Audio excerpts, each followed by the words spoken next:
பூவே என் வாழ்வில் மீண்டும் என ஈன்ற தாயே கண்ணோடு இமையாய் சுகமான சுமையாய் உயிராக உறவாடும் அழகே பனியோடு விளையாடி மலர் ஊஞ்சலாடி கரை வந்து தமிழ் பேசும் இரு கால் வெண்ணிலவே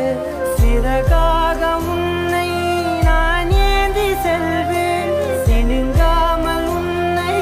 நான் பார்த்து கொள்வேன் ஒரு கோடி இன்பங்கள் உன்னை பார்த்த நொடியில் நான் வாழும் நாள் மட்டும் நீ எந்த மடியில் உன்னை ஈன்ற பொழுதிங்கு கடவுள் தன் முகம் பார்த்த பொழுது